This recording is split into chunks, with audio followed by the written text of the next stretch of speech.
Three types of religious existence. The transformed lands function as symbols for two general types of Pure Land practice, which stand in contrast to the true path. In Chapter 6, Shinran delineates these other paths by correlating the elements of the true Pure Land way discussed in the first 5 chapters with elements in the provisional paths. Further, these 3 paths are understood to represent 3 types or phases of religious existence. Number 1, birth through various practices. The first phase may be seen as entrance into the Pure Land path. This phase is characterized by acceptance of the teachings of Amida Buddha and aspiration for birth into his Pure Land. Practicers, however, maintain the belief that they must attain birth through their own merit, through becoming and practicing good, and they adhere to their own judgments and standards of good. That is, while their religious aspirations are shaped by the teaching of Amida, the path they follow is composed of conventional practices.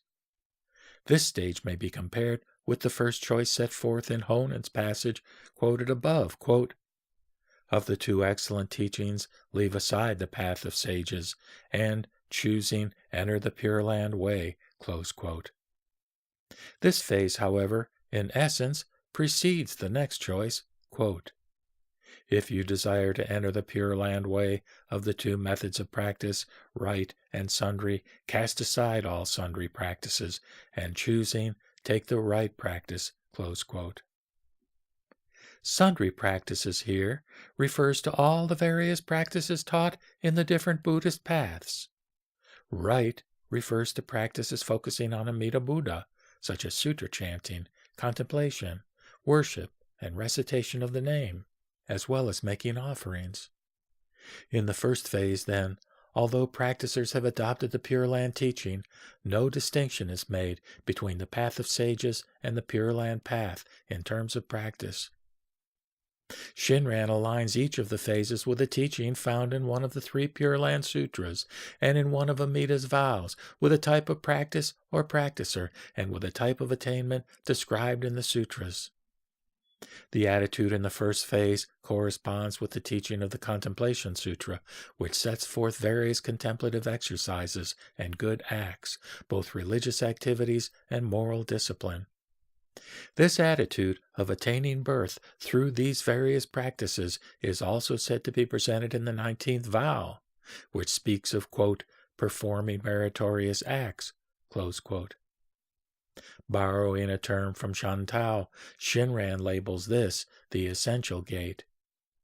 Further, he terms the person in this stage falsely settled, in contrast to those whose birth in the Pure Land is truly settled.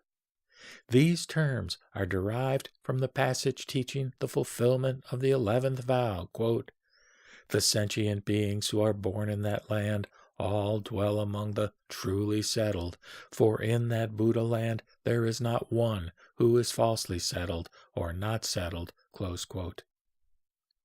Because they cling to their own merit rather than trusting in Amida's compassion, even while they aspire for his land, such practicers cannot attain birth in the genuine Pure Land, and their attainment is described as birth into a transformed land, the borderland or womb palace, where the vacillation that filled them manifests itself as bondage in golden chains, or the unopened bud of a lotus.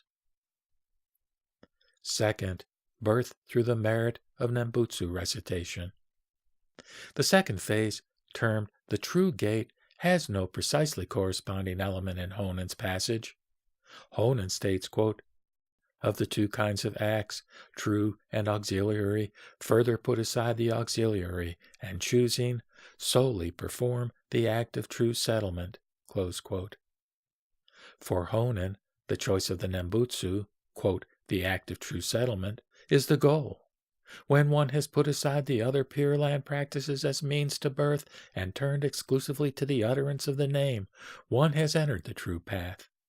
It is at this point, however, that Shinran introduces his distinction between self-power and other power within Nembutsu practice, which pervades his entire teaching.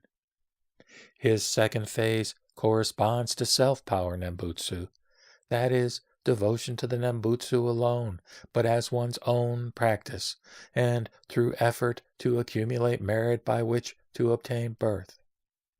Shinran finds this practice expressed in the smaller or Amida Sutra, in particular in the passage, quote, saying the name is the act of many roots of good, many virtues, and many merits, close quote. In other words, through effort and Nembutsu practice, either as a contemplative practice or a religious good act, one can gain merit by which to attain birth.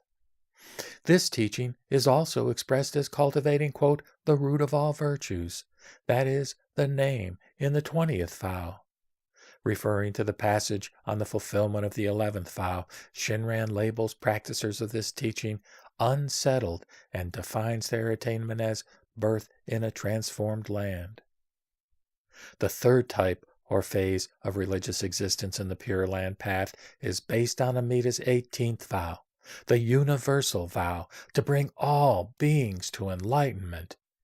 Its practice is also saying the name, but this utterance is the great practice set forth in Chapter 2, the Nembutsu emerging from the Buddha's mind that one has realized as Shinjin, or the true entrusting of oneself to the vow.